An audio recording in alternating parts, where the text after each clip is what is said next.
Letters obtained exclusively by Sky News have revealed the Prime Minister pressured Premier Daniel Andrews to accept Australian Defence Force troops during Victoria's tragic second wave of COVID-19. Political editor Andrew Clennell sourced the damning documents through freedom of information laws, and he joins me here in the studio. Andrew, good morning to you. So can you take us through what the letters reveal? Well, yes, here they are, received last night by freedom of information. So, Peter, it's essentially 4th of July is a Saturday. It's the day of the Eden-Monaro by-election, and Scott Morrison is moved on a Saturday to write to Daniel Andrews. He's been trying for some time, as I understood at the time, to get Andrews cracking on shutdowns of particular suburbs and to get the ADF in. He finally writes, and he says, and this is the first day that Victorian case numbers were 100 a day, by the way. He says, I note with concern the Victorian COVID-19 case numbers have escalated to 108 cases today as part of an increased trend of cases during the past week. I recognise the new measures and support the significant efforts underway. The Commonwealth stands ready to provide any support needed on top of the existing measures in place, including ADF support to support planning and logistics, and Commonwealth staff to support clinical efforts, community engagement and contact tracing. As we have seen with the previous outbreaks in northwest Tasmania and Sydney, these types of outbreaks can quickly overwhelm local health systems. I reaffirm the offer of Commonwealth on-the-ground support and helping coordinating support from other states while acknowledging Victoria's leadership. Then he says, I also note the Commonwealth stands ready to support Victoria through the Australian Defence Force to assist with the lockdown of affected suburbs and to assist to ensure persons from those areas do not travel outside those zones and to other states. It is concerning that there have been a number of cases where such travellers have been identified entering New South Wales in particular. We appreciate this is a national challenge, not just a Victorian one.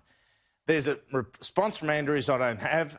A reply from Morrison on July 6 and then July 11, even heavier language, even more concern from the PM. He says, the remainder of the ADF personnel you requested in your letter of 7th of July remain available to be deployed in Victoria once Victorian officials have finalised their planning and preparation activities.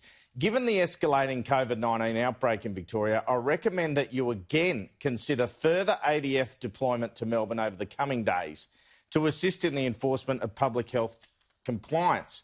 And here's a killer part here, I think. He says, it is critical to the containment of the virus that the now thousands of people in isolation and quarantine are carefully tracked by phone and personal visits to ensure compliance and to ensure their welfare. A model successfully used in previous deployments in other jurisdictions involves an ADF member paired with a police officer and a team of 2. This allows the legal enforcement powers to be exercised by state and territory police supported by ADF members. It will allow significant expansion of compliance and welfare activity. The VicPol ADF team model could also quickly be deployed to expand the ability to support containment rings around metropolitan Melbourne and the Hume Shire. An estimated 1,000 ADF could be progressively deployed in this way over the next week, with greater scope beyond.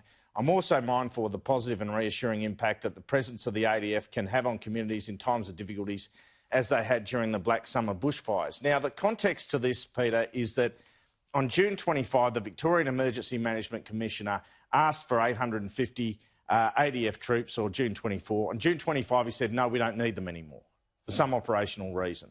Numbers continue to grow, and then Scott Morrison has moved on a Saturday, on the day of the Eden-Monaro by-election, when it gets to 100 new cases a day, to write saying, you've got to have the ADF, and obviously some assistance is taken on, but not enough as far as Morrison's concerned. And on July 11, really a plea and putting pressure on, writing the letter in a way, as one government source said to me 2 months ago, which is why I FOI'd these, that Daniel Andrews had no choice but to accept that support, and he did after that date. OK, and we've had some reaction already this morning from that. Here's the Treasurer, Josh Frydenberg, speaking on those letters.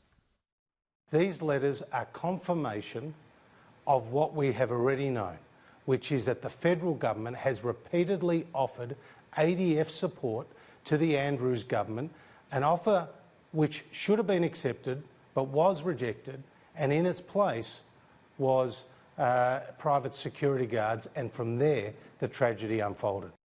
So, to break it all down, is this a smoking gun here? Well, I'm not sure that it is, but it puts a bit more pressure on Daniel Andrews. The smoking gun would be if those letters were around quarantine when that refusal was made. And that was a letter from the head of Prime Minister's Department to head of Victorian Premier's Department. But this is a significant development. It shows that Scott Morrison feels he has to write this way because ADF were refused in the first place, and when it came to the shutdowns, refused again. And I guess it's more allegations against Daniel Andrews that he didn't do everything he could, even when it came to the second wave outbreak, to prevent it spreading even further.